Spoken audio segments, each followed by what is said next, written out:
Good morning, everybody. Well, I'm really thrilled to be here in West Orange, joining my husband to commemorate the 5-year anniversary of Hurricane Sandy, but more importantly, to thank our first responders. Certainly, without you, we wouldn't have come as far as quickly as we have. When Hurricane Sandy hit, my main job was to raise philanthropic funds, which we did very successfully. We raised $41 million, and I'm proud to say that we were able to give out 95% of all those funds to groups over 100 groups who really did some great work. That work never would have happened if it wasn't for the first responders that actually saved lives and continue to save lives over the months, because we know this is a tragedy that has continued over the years. So I'm really grateful. The over 109 organizations that we've helped have been very grateful. We had 35,000 people donate to our Hurricane Sandy Relief Fund, and they're grateful that you guys were lockstep with the nonprofit organizations that were on the ground as well. Believe it or not, there are still organizations that are operating today to help people continue to recover. I'm going down tomorrow to Camp Evans, which is a place that served Monmouth and Ocean counties, and we house organizations that come from all over the country at Camp Evans so that they can continue to do the work that they're doing. And it has given me great pleasure over the last number of years to see people go back into their homes, businesses start up, and communities really come together. So I thank you guys for your part, and we'll continue to do whatever else needs to be done, and I'm proud of the legacy that we have given the state in our recovery. I now get the pleasure of introducing my husband, and he wants to say his words of thanks as well. Thank you.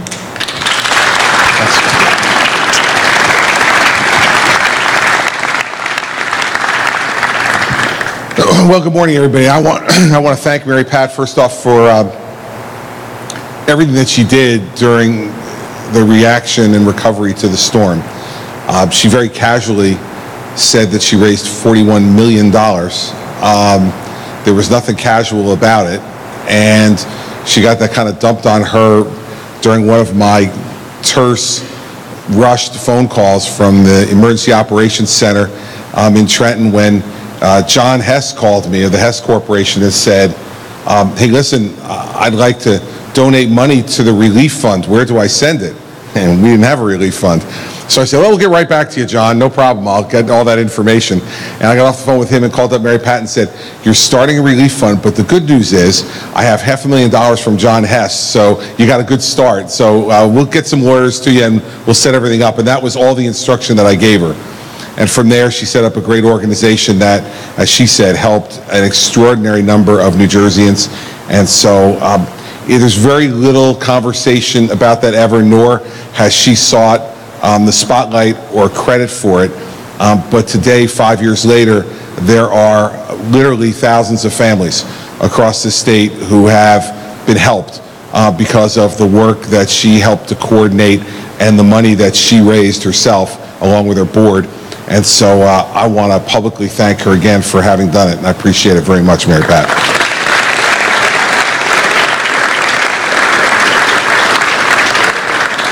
Well, I will tell you that as I look out in this audience, it looks like old home week. There are a lot of familiar faces here, ones who currently serve me in the cabinet, some that are soon departing, and others who have departed, but never really, and especially as it relates to this cause.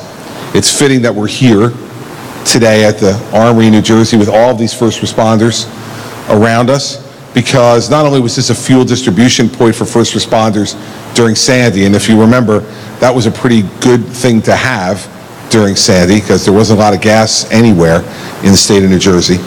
But today it's fulfilling another mission as a collection center for donations to aid relief efforts in Puerto Rico, which was, as you know, extraordinarily hard hit by Hurricane Maria.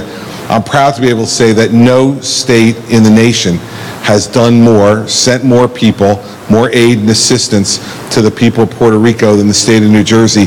That is our tradition, and that is our legacy from Sandy, to use the things we learned to help others who are in the same or even worse position than us.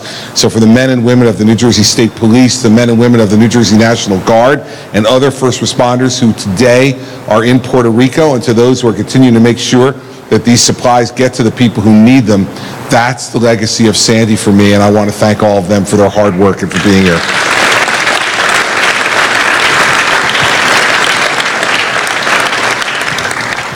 Not going to overwhelm you with statistics this morning, but just a few. In 24 hours from October 29th to October 30th, 365,000 homes were damaged or destroyed in New Jersey.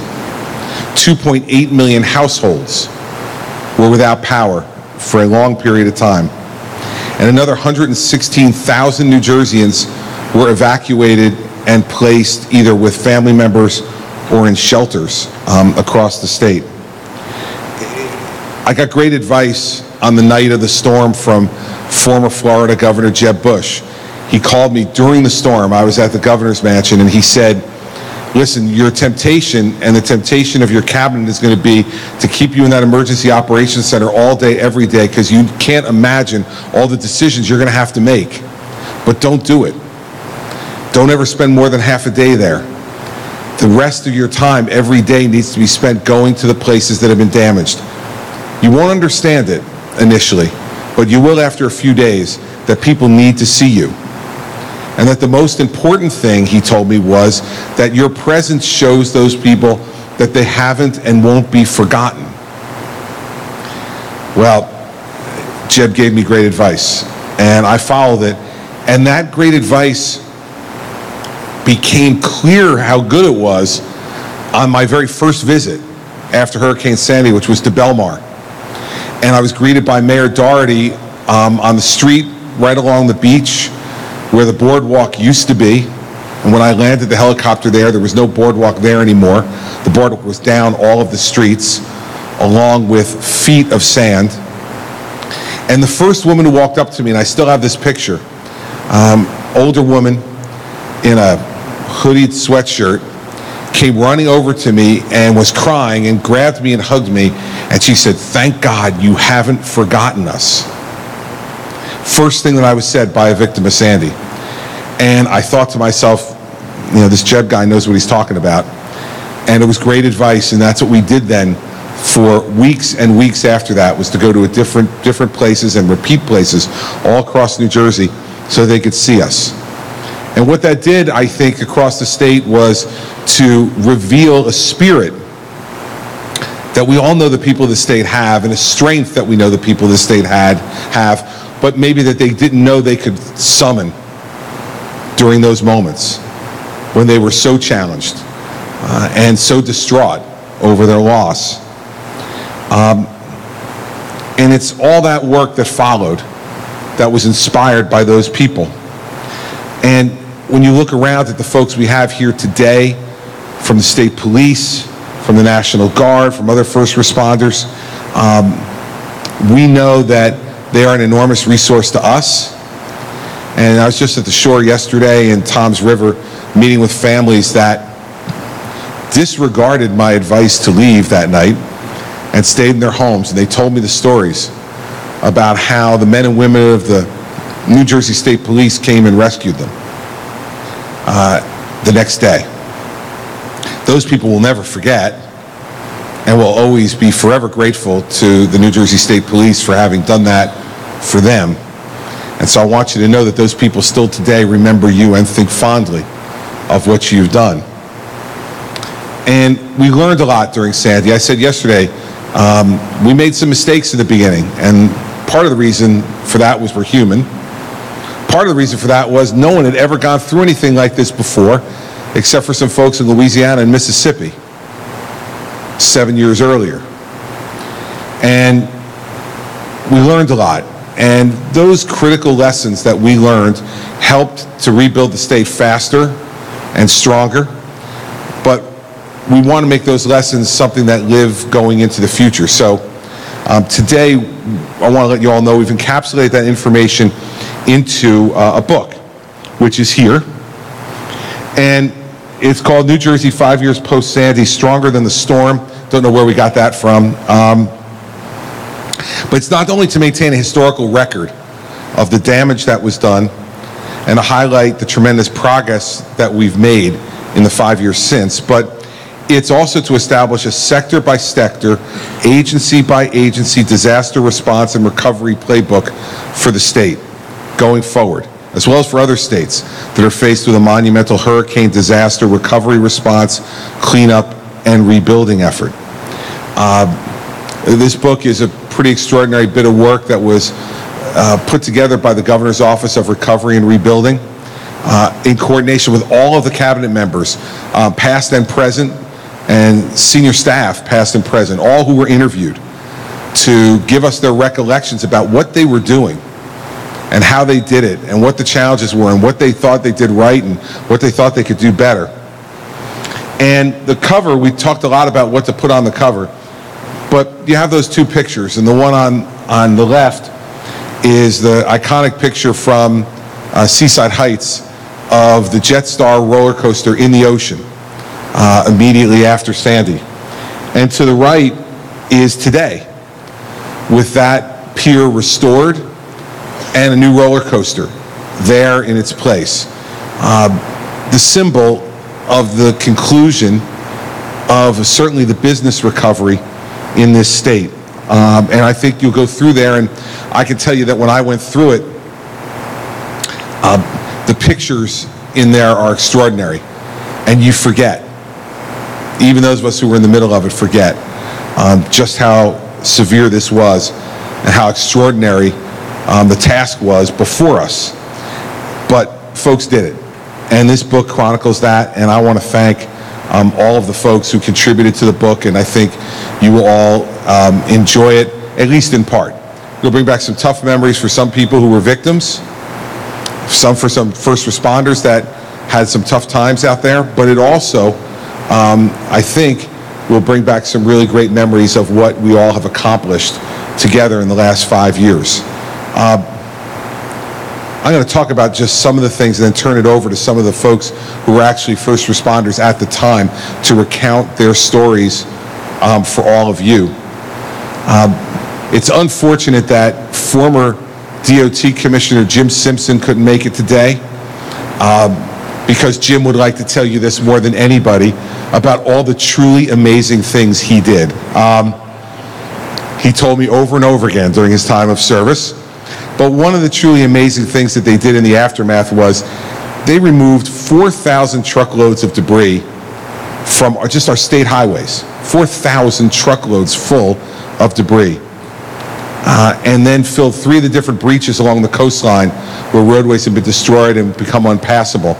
And they did that all in the first 2 weeks after Sandy, which made our roadways passable again and allowed us to get emergency help to the people on the barrier islands along the coast. And it was really important. I didn't say it nearly as emphatically as Jim would have said it if he were here himself. But for those of you who know Jim, you know that it was an extraordinary job, and he would have been the first one to tell you so. talk about the state police for a second with Colonel Fuentes here. I remember 1,200 state troopers were deployed to the Barrier Islands. They did everything from transporting residents to shelters. They helped stranded motorists. They helped people stranded in their homes. And they provided public safety patrols all on the Barrier Islands when some of the worst people in our state decided it was time to go to the homes that were evacuated and try to loot them for whatever was valuable that was left. Fortunately for us and unfortunately for them, they were met by the men and women of the New Jersey State Police and some of their friends from the New Jersey National Guard who were working with them to make sure that our Barrier Islands and those people were not victimized a second time. It was dark, there was no power, there was no running water, there was no help for them of any kind. It was them by themselves in the dark protecting the property of the people of this state. And it's what the men and women of the state police and the National Guard are called on to do often. Not to that level of severity, thankfully, but often. And they don't blink. They do it. And so the leadership of Colonel Fuentes and General Kniff, who are both here during that time, for the men and women that they lead, helped to keep our state safe and orderly. Civil discourse was kept among our people, and we survived it. And in large measure because of their leadership and the men and women that they charged. So thank you both for the great job you did in that as well. You know, the National Guard activated 2,300 troops, and many of those troops, men and women, were folks who were victims themselves. Their homes had been damaged or destroyed. Their families were evacuated to shelters or to hotels or to other family members. And they didn't look at General Kniff and say, well, listen, I've got my own problem at home, call on somebody else. They saluted and they said, yes, sir. And they went where they were deployed and they did their job while also having so many of them in the back of their mind the worry about the safety and the security of their own family. But they put the people of New Jersey as their first family during that time. And they did an extraordinary job, nearly 200 of them who were deployed and had to worry about their own families at the same time. These are extraordinary men and women. I see Doug Fisher here, our Secretary of Agriculture. He will never let us forget that not only did we rescue 7,000 residents, but we rescued their pets also. Now, there were moments when, you know, Doug would be on the phone or around the table and he would bring up the pets, and those of you who remember, I was not necessarily in the mood at that moment to talk about the pets. But what I will tell you is Doug understood something that in the flow of everything else that I had to deal with, he was able to explain to me and to everybody else that lots of people were never going to get out of harm's way if they couldn't bring their pets with them. And so our shelters were prepared for that after Hurricane Irene. Our first responders were prepared to evacuate those folks. And yesterday, the family that I visited with, the Buckleys in Toms River, told me that when they were first asked to leave, so I bring up this story for you, Doug. When they were first asked to leave, the local police said, come on, we'll take you. And they said, can we bring our dogs? And the police said, no. And they said, well, then we're not leaving. And Doug told me those stories were out there the whole time, and I saw one of them in person yesterday, 5 years later, Doug. And I think the people of New Jersey who care about everybody in their household are really grateful. The fact that you continued to make sure that everybody in the state, both the human beings that we had to care for and the pets and animals that we had to care for, were taken care of. And when I saw these folks yesterday, I thought immediately of you. And if any other cabinet was there, they would have thought of you too, I'm sure. I also want to talk about all of the volunteer groups that flooded into New Jersey from all over the country. It was extraordinary. People that we never called upon, but just came. Church groups from all over the United States who drove mobile kitchen units I remember one in Seabright in particular. 2 of them came in to Seabright, which was completely destroyed. And they parked in front of the firehouse. And they didn't ask for permission. They didn't ask for direction. They just opened their units. They were full of food, and they made 3,000 meals a day. 3,000 meals a day in 2 mobile units for weeks in Seabright. Never asked for a nickel of help from the state. Never asked for anything except for the opportunity just to help people. An extraordinary example, and there are examples of that all up and down the New Jersey coastline and in Bergen County of people who came to help and provided extraordinary help. Last thing I'll say before I go to a number of our first responders to share some of their personal remembrances is a message from me to all of the men and women of my cabinet and my senior staff who served me and the state of New Jersey during that period of time. It's great to see all of you here. And you provided extraordinary leadership that will be mostly, has been and will remain mostly unseen. Unseen and unwritten about, unacknowledged. But that doesn't mean unappreciated. First, even though they don't know that it's directly you, the people of this state who suffered during Sandy and who have labored during the recovery appreciate what you did for them. They won't be able to pick out your name and they won't necessarily know your face, but they know that it was more than just me and the Lieutenant Governor doing these things. And even though we were the faces of the recovery, you all were the laborers of the recovery. And so first, I let you know that the people of New Jersey do appreciate what you did for them and know that we wouldn't be in the condition we're in today if it weren't for all of you. Secondly, I want you to know how much your service, your efforts, and your friendship mean to me. It was an extraordinarily stressful time. And every day we were all challenged in ways that we never ever thought we'd be challenged.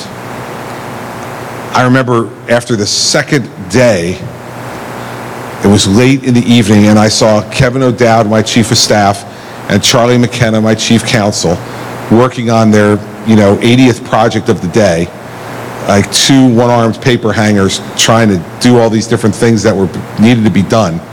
And I looked around the table, and there were certain members of the cabinet there that needed to be there, but there were other people of our team that weren't there, and I was kind of wondering, where they were. So I went to Kevin and Charlie, and I said, where's Regina Agia? Where's Michelle Brown? Where's Deb Gramiccioni? Where are they? They said, well, their areas were not specifically implicated, and so we didn't ask them to come in. And I looked at the 2 of them, I said, if you don't get people like that in this room like tomorrow, you 2 are gonna collapse, and we're never gonna be able to get this stuff done. And so Regina Agia, who'd been the chief of staff to the treasurer and the head of the authorities unit, came in, and she was assigned getting New Jersey's schools reopened. No previous experience except having kids in school, but she was going to reopen the schools. And Michelle Brown was told that we had no gasoline in the state, and that her job was to get gasoline from the federal government, figure out how to distribute it around the state and who to give it to, so that in every county there was at least 1 operational gas station. Her background was a federal prosecutor, so perfectly trained to become a gas distribution expert. And Deb Gramiccioni was told that she was to make sure that none of the hospitals or the nursing homes in New Jersey were operating without power, and that she was to stay all over the utility companies along with Bob Hanna, who was the president of the BPU, and work with the Department of Health to make sure that the people in New Jersey who were sick and suffering were going to get help. She was a former federal prosecutor also. It didn't matter. Everybody took the assignment they were given and went and after it and got it done. And that's kind of the untold story of what happened during Hurricane Sandy in that Emergency Operations Center in Trenton. Everybody pitched in, everybody did what they needed to do. And I'm proud to let you all know that 5 years later, our recovery is well ahead of our neighbors in New York, and we'll be putting out more statistics on this week, by every demonstrable measure, and well ahead of the recoveries and their pace in Louisiana and Mississippi after Katrina. That is not by accident. That is not by coincidence. That is not the product of luck. It is the product of the effort of the men and women around this room and the strength and the resolve of the people of this state. And the privilege of serving this job for 8 years has given me a lot of opportunities to do a lot of things, but nothing am I more proud of than the efforts that we put in then and have put in every day since to reach the milestone that we're reaching this Sunday, 5 years after Sandy is done. So I want to first go to Andrew Tenard, who's the Assistant Commissioner of Operations at the New Jersey Department of Transportation. I alluded to Jim Simpson before, and since Jim can't be here, Rick Hammer, our new commissioner, decided Andrew Tenard, who was right in the middle of all this, would be a good person to give us a little bit of an insight into what his life was like immediately around Sandy, so all of you can hear it too. So Andrew.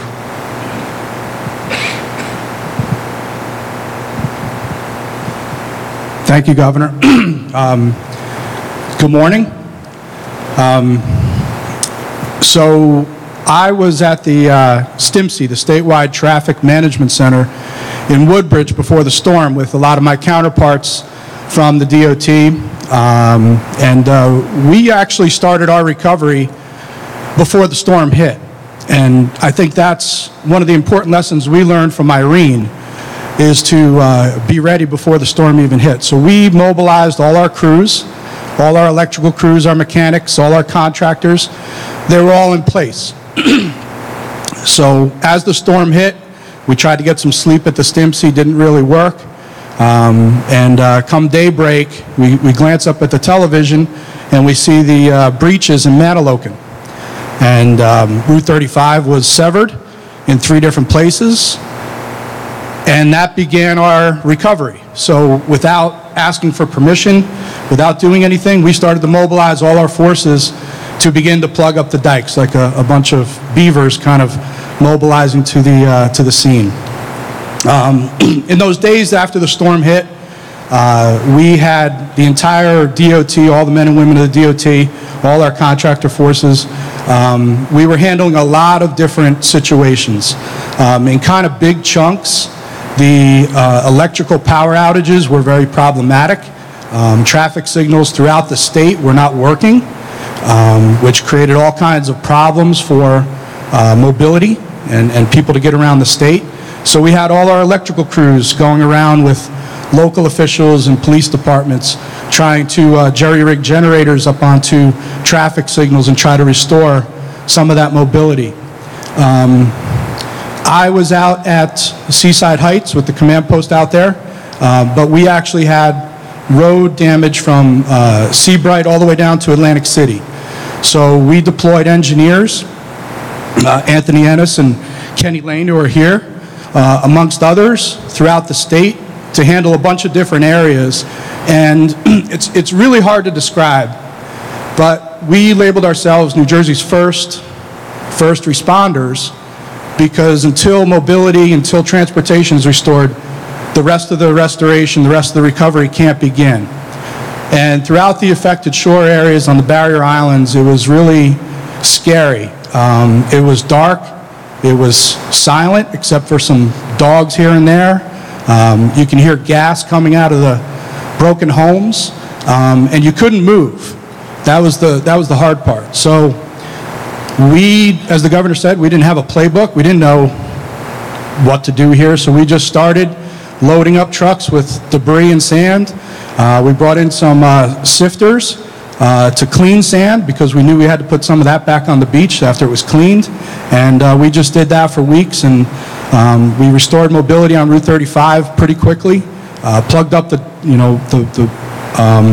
breaches in Manilokan very quickly, and had that road restored before Thanksgiving, which was pretty remarkable. So I will always remember Sandy, and I'm very, very grateful to Commissioner Simpson, the governor, Commissioner Fox, and Commissioner Hammer, who've allowed me and the people that I have the privilege of leading to do our job, and very proud of the way we recovered from New Jersey. So that's a little bit off the cuff from a DOT perspective. So thank you very much. Thank you.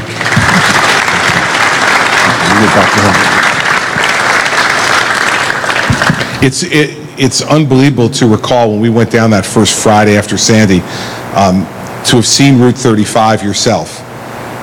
For those of you who didn't get a chance to see it but have just seen pictures, as you came down Route 35 from Bay headed to Manilokan and then had to stop because the bay was running into the ocean. And for those of us who grew up there, who spent our vacations there in that part of the state, it was completely disorienting. I remember walking around with the colonel and seeing homes in the middle of Route 35. Homes that have been driven completely whole off of their foundations and just landed in the middle of a state highway, and we're just sitting there. Not to mention riding around that Friday in one of the state police boats in Barnegat Bay and seeing entire homes in the bay bobbing up and down.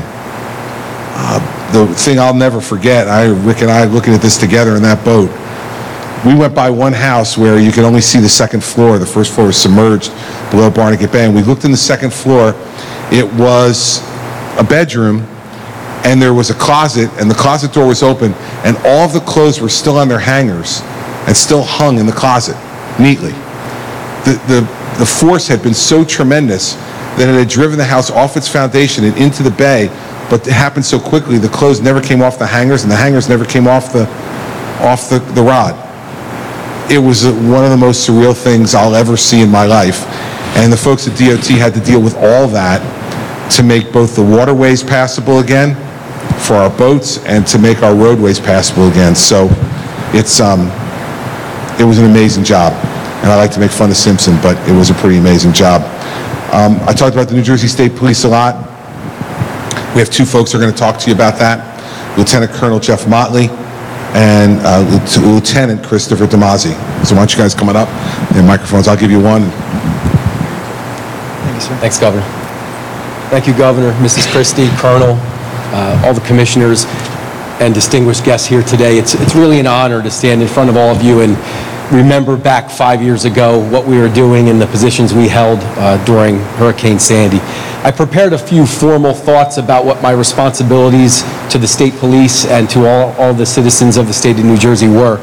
But as I was sitting there, I was thinking about a personal reflection that I could share that probably we all could relate to. And we ask a lot of our first responders, certainly. We put our families aside, especially in times like Sandy, and we do our jobs, and that's what we enjoy doing, and that's what we sign up to do. But I think it's important on a day like today to remember the support that our families provide to all of us during times like this. And just a personal reflection, and I know it's not unique to the Motley family probably, but more indicative of everybody in this room, from cabinet members to the first responders during Sandy. But I didn't make it home for 4 or 5 days. I did stay at the state EOC the whole time. That was my job, unlike yours, Governor, certainly. And I certainly can appreciate you being out in the field. But I spent the first 5 days at the state EOC. And when I eventually made it home one afternoon, I intentionally didn't call home first because I just kind of wanted to roll up. I was looking for that kind of Hollywood effect. And when I eventually made it home, my wife, who is a school teacher by trade, and a mother to 3 preteen children at the time, I pulled in the driveway and she was chopping wood. Now, anyone who knows Mrs. Motley knows that I would be surprised that she knew where the axe was to chop the wood. But she was chopping wood at the head of my driveway as I rolled in, and the kids were kind of playing, sort of stacking wood, trying to help. And as I got out of the car, at first I was mad because I'm an emergency manager by my profession, and I had tons of wood already chopped, ready to go for this big day. But when I got out of the car and asked her, I said, "Hon, what are you doing?" She said, "Well, I don't know how long the power is going to be out, and I want to be ready." So it struck home with me. She was doing exactly what I would ask her to do and what we all ask our families to do in times of disaster. And when we leave home and the bell rings and do our job to support the citizens of the state of New Jersey, our families do a lot. And I'm acknowledging Mrs. Motley. I eventually knew I would get a chance, so that's to Mrs. Motley. Jersey Strong was the slogan which communicated really volumes about what the state of New Jersey was doing as a result of Hurricane Sandy and the strength of the citizens of the state of New Jersey. In a typical year, New Jersey experiences weather events across the board, from the East Coast to the West, North to South. And we handle those disasters in a pretty effective manner. But Hurricane Sandy was the first storm that affected the whole state simultaneously. All 21 counties and 565 municipalities were affected by some level of damage, from the wind to the rain to the storm surge, the flooding. Every one of our 21 counties and 565 municipalities. In fact, 25% of those communities suffered moderate to extensive damage. So it was nothing, obviously, that we had ever seen before. I was named the state coordinating officer for the recovery phase to Hurricane Sandy, working very closely with our FEMA counterparts at our joint field office. Many of the things, and I think Andrew Tenard had mentioned it, we had prepared. We had 10 federally declared disasters in the 2 years prior to Sandy. So we had major storms that impacted our state in the 2 years prior to Sandy. Hurricane Irene certainly being the largest. The things we did with our state partners, the State Office of Emergency Management within the state police, and each of our state departments, and I promised myself I wouldn't name them because I would leave one of you out, but all of our state partners working to learn from previous disasters like Hurricane Irene allowed us to create something called the Hurricane Decision Support Tool. And what the Hurricane Decision Support Tool did for us was it laid out exact activities for each of the state agencies to perform, to execute in the 5 days leading up to Sandy. And that was something we learned from the 10 previous disasters, and specifically Hurricane Irene, that helped in our response phase to Sandy. Now, I'm going to let Lieutenant DeMays speak about specific actions that our Urban Search and Rescue team participated in as a result of Hurricane Sandy. But one of the things that was acknowledged across the board was the deployment of our Emergency Response Bureau personnel out into each of our 21 counties and many of the affected municipalities in the state. They partnered with their FEMA counterparts, and it created a seamless line of communication from the municipality through the county to the state to the federal government that allowed us to expedite resource requests or any needs that those municipalities or counties had in the short time after Sandy struck. It was recognized across the board, especially by our FEMA counterparts, that those open lines of communication were so important to that recovery phase in those days following the disaster. As we shifted to the recovery phase, my job as the state coordinating officer became the liaison at the joint field office with every one of our state departments and agencies. I said I had the easy job because I just had to sit at the head of the table and talk about the great things that each of our state departments and agencies were doing to help the citizens of the state of New Jersey. The Governor's Office of Recovery and Rebuild that the Governor mentioned previously was one of the best assets to me as the state coordinating officer working out of the joint field office. The Governor's Office, the GOR as it's known, which was first directed by Mark Verzan and then Terry Brody and then Dan Kelly, was so helpful to us because they worried about the policy and the strategy and how the state was going to move forward, and they allowed the emergency managers, the representatives from each one of the state departments to run the programs, to get the public assistance out to the people, to run the mitigation programs after the policy and the strategy was developed. So the GOR was so very critical to the recovery efforts for our state. I'll wrap up by saying this. We learned a lot in the previous 10 disasters, certainly during Hurricane Sandy. We learned that we can always improve our preparation, our response, and our recovery. We also certainly recognize that teamwork is the key to that success. Having all of our state department and agencies, and not just people that were trying to fill a mission, but people that could make decisions for their departments, was so vitally important. And to have them all housed in one location down in Lincroft was so beneficial to the recovery. Also, communication, of course. Communication, coordination, and cooperations at all levels of governments is what made this recovery a success. And in our real-life example today, we're seeing it. We have New Jersey personnel deployed to Puerto Rico, Virgin Islands. We went to Florida, Texas. And we know the experiences that we had here, the teamwork that we bring to these foreign lands outside of our state borders will benefit them in their recovery. And we can certainly send compassion and our experience to let them know that they will get better. They will recover as well. Thank you. Good afternoon. My name is Christie. I'm the unit head of the Urban Search and Rescue Unit, New Jersey Task Force 1. And during Sandy, I was assigned to the Special Operations Section. And when we were deployed through the OEM office in Trenton, initially down to Atlantic City of all places, where we thought the storm was going to strike hardest, this collaborative group of volunteers and New Jersey State Police resources from Aviation Bureau, Marine Services Bureau worked together very effectively to execute hundreds of rescues. I must say, as a unit head of New Jersey Task Force 1, if you're not familiar with that unit, they're an amazing group of volunteers. They come in on their own time, at their own expense, and they leave their families to endure hours and hours of training and other requirements we have for them to maintain certification, whether they're a canine handler, one of our structural engineers, or even our physicians who train to work on things as dramatic as amputations in the field, and rescue technicians who will climb over really unsafe and unstable areas to rescue the lives of New Jersey residents. As the unit head of this organization, I often think I should institute a psych test, because I don't know why these guys want to get involved in this stuff.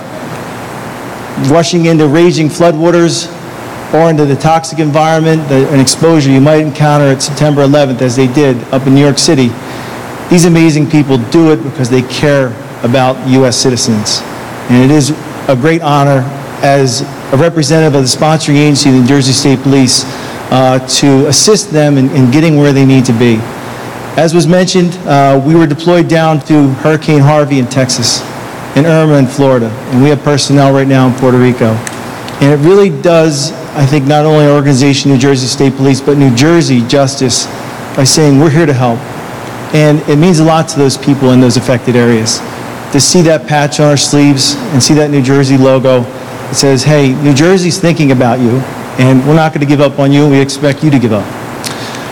New Jersey State Police, again, as a sponsoring agency for NJTF1, has grown as an organization because of this task force.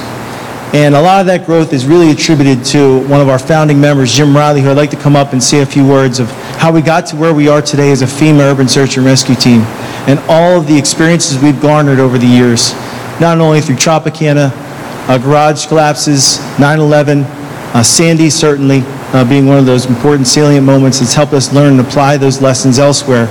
But I'd like for him to talk about New Jersey Task Force 1 for just a minute as one of our founding members.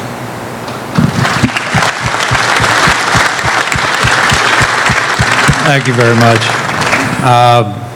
I'd like to just add to what the governor said about us learning everything from different incidents, and the animal rescue was one thing that came to my mind. When we were at Katrina, and as I say, we learned, so at Sandy we were rescuing not only people but their pets, but we were rescuing this one man who said, I can't leave without bananas, I can't. And we're like, we gotta go, you know? He said, I gotta get bananas. So we waited, he went in the house and he came out with a 10-foot long boa constrictor, yellow boa constrictor. So we learned our lesson there that would take everybody and everything. But I want to thank the governor and Colonel Fuentes for all the support they've given us over the years. We've been doing this for 20 years.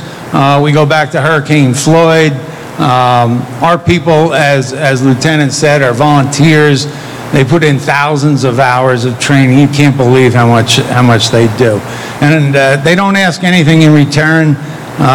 You know, our canine handlers, when they train our canines, they have a toy. So if the canine finds the victim, they give them the toy, and that that canine, that dog is just so happy, and I don't want to liken our people to our canines, but they don't ask anything other than a thank you, and this, we really appreciate everybody today, and we'll continue. We've been on this path to be a FEMA team. We finally succeeded, so we are now a federal team, and that's a big feather in our cap, and for New Jersey too. So again, it's my honor to be part of it, and thank you for all your support.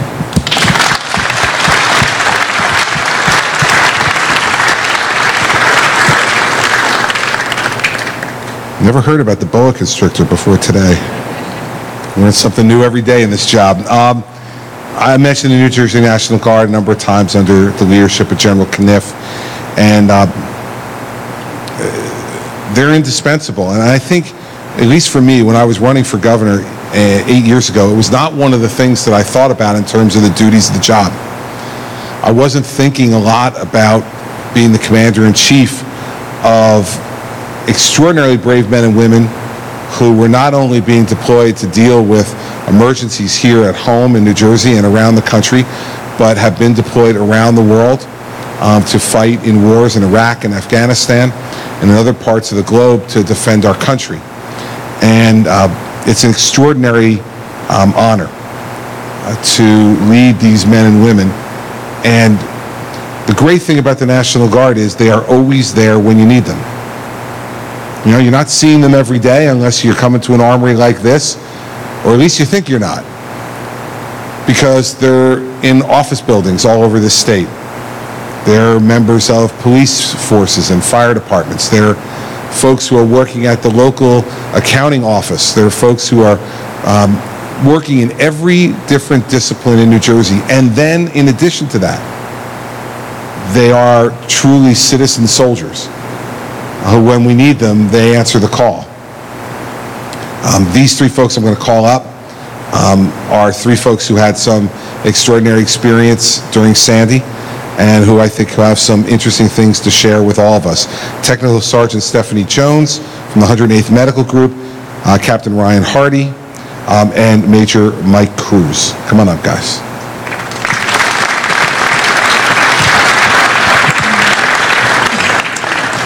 So, lucky enough, I was fortunate enough to be the commander of B Troop, which is stationed at this historic armory, and we deployed to Union Beach. But like I always tell this story is that we had our drill weekend that weekend of Hurricane Sandy, which is usually about 3 days. And little did we know that that drill weekend now turned into the longest drill weekend ever. It was about 3 weeks before we were able to come home. But one of the great memories I have of Hurricane Sandy was just watching, and as the governor said, serving with the soldiers who had issues with their homes, had employer issues, who came out and went to help their fellow New Jersey citizens. We were running multiple operations in Union Beach and Long Branch, but one of the most emotionally taxing thing we did was have the distribution point. I remember one day after about a week of running the distribution point where people were picking up water and food, we had this, I like to call him a crusty old non-commissioned officer, a sergeant, with multiple combat tours under his belt, and I saw him sitting on the curb, and his head was in his hands, and I was like, hey, you all right? And he was almost in tears, just because he was so emotionally taxed. You're used to seeing a lot of these issues when you go overseas, so Iraq or Afghanistan, but when you see it in New Jersey, in your home state, it's a whole different, feeling. So it was absolutely, and I think I speak for a lot of, the guys that I served, the guys and gals I served with, that was probably the most gratifying experience of my military career. And I'd be happy to do it again. Hopefully we don't ever have to do it again, but it's great to serve with the soldiers of the National Guard and also with all the other organizations out there, the state police, local law enforcement, and volunteer organizations. It was that's what really made it all come together. It was a team effort. Thank you.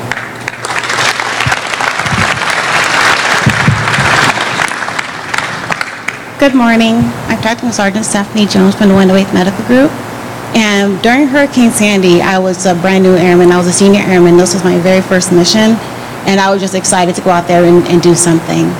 But my unit, we were tasked to go to Monmouth University, and we were assigned to accountability.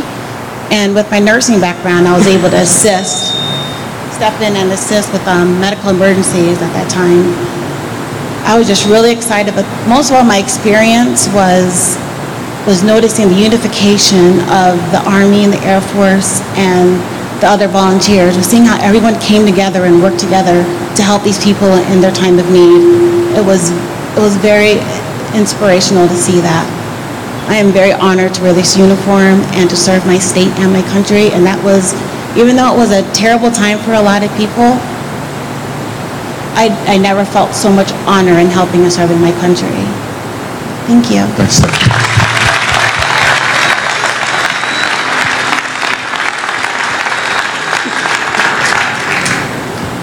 And you can see what I mean by these folks and what they do and how they feel about what they do.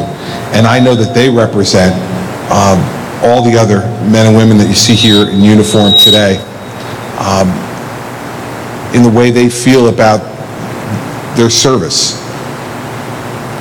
And the service that they provided during that period of time will be things that folks in this state will remember forever, especially those people who were helped directly by those folks. So let me just end today with a couple of notes, again, of thanks to all the people who are here.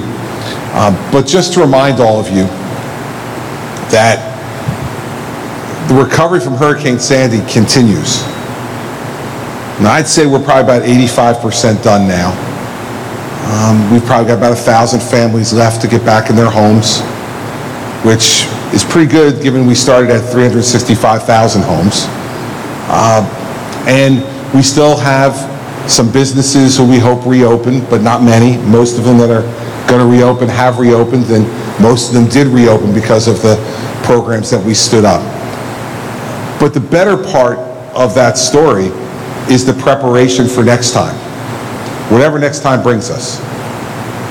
I don't think we'll again have a situation where we'll have no operational water treatment or wastewater treatment plants in the state, because we've now built and are building electric grids in all of those places so that if the power goes out at the main grid, those treatment plants can continue to provide clean water for people and treat wastewater, so that no governor in the future is again confronted with the decision that Bob Martin and I were confronted with, of millions of gallons of wastewater having to be dumped into rivers in this state because there was no place to go, because there was no power to run the wastewater treatment plants around the state.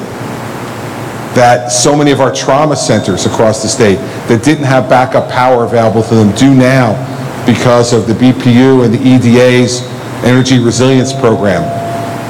And they're building those grids at trauma centers across the country, across the state rather. And that'll provide great care for the people who have to be treated in those trauma centers as a result of injuries from whatever disaster we had, and those people who are already being treated there. We don't want to see what we've seen happen in other states, and we didn't see happen here, and we won't in the future, of people who are dying because they can't have power to give them the treatment they need for whatever they're suffering from at that time. Our roads are more resilient and rebuilt in a more resilient way. We now will finally finish the project building a dune system, protective dune system, from Cape May to Sandy Hook. And so that our beachfront will be protected again in a way where we won't see what we saw in Maniloki, what we saw in Bayhead, what we saw in other parts of this state. And it's important to remember that all throughout this, we fought for the people of the state.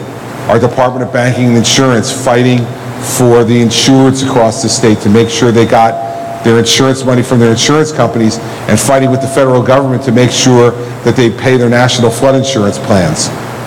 Setting up an arbitration system to make sure that was fair. Building new affordable housing throughout the state so there'll be more of that available for folks. All that was done because we went down and we fought in Congress and at the White House to make sure that New Jersey was not shortchanged in reaction to this disaster because of the mistakes of the past in Louisiana and Mississippi from Katrina. Lastly, I'll just remind you of one last thing before I go. People tend to forget that Hurricane Sandy came 8 days before a presidential election. And 8 days before a presidential election is a pretty tense time in this country, and was a pretty tense time politically in this state. And I remember on that Monday night as the storm was going on, at 2 o'clock in the morning, having one of the members of the state police absolutely scare the hell out of me and Mary Pat when we had finally gotten a chance to fall asleep, and came upstairs to wake me up because the President of the United States was on the phone. I'd asked him to expedite the emergency declaration in New Jersey in a disaster declaration so the money could start flowing immediately. And while he was running for re-election and got off the campaign plane and called me at 2 o'clock in the morning to say, I just signed it and the money's going to start to come immediately. And by the way, do you mind if I come and see this for myself on Wednesday? And my reaction was what I hope that everybody in New Jersey would want the governor's reaction to be, which was, yes, sir, Mr. President, we'll be here to see you when you get here. There's been a lot of stuff written and spoken about and a lot of conversations over the course of the last 5 years about that time and that visit.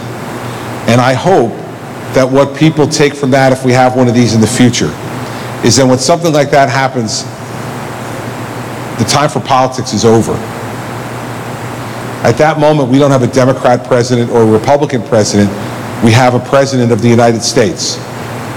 And the governor of the state that's affected is not a Republican or a Democrat, but the citizen leader of a state that's been badly damaged and can't get out of it on its own. And so for everybody who may have to confront this in the future, and we'll have plenty of people, as I did, in your ear, trying to describe to you, both on the national and the local level, the way to play politics with that visit. I want to urge future leaders of this state, both at the governor's level and at the cabinet level, to forget all that. Because this state recovered so quickly because when the President of the United States arrived here on Wednesday, despite the fact that he knew I was campaigning for Mitt Romney and was voting for Mitt Romney, he knew that I was going to welcome him and did welcome him with open arms, with respect, and with gratitude for what he was doing. And in return, the President of the United States, who was looking at someone who had campaigned hard against him around the country, against his re-election, responded with the same level of professionalism and humanity. And this state has recovered 5 years later in large measure because the president made the decision at that time to place the people of New Jersey ahead of his own politics, and I did the same. And so did every member of our cabinet. And so we hear lots of complaints all the time, and rightfully so, about government and about politics and how one infects the other and that you can't get anything done. It's just not true. Sometimes it's true, but it wasn't true in October and November and December of 2012, and it wasn't true that those leaders at that time allowed politics to get in the way of helping the people that they were elected to serve. And of all the things that we should be proud of, we should be proud of the fact that New Jersey set an example for how these things should be done from here forward.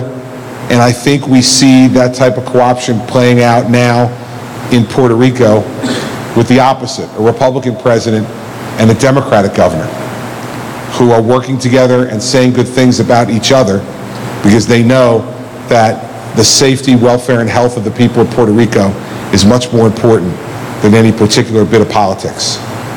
So to all the people who helped us do this, I want to say thank you to all of you.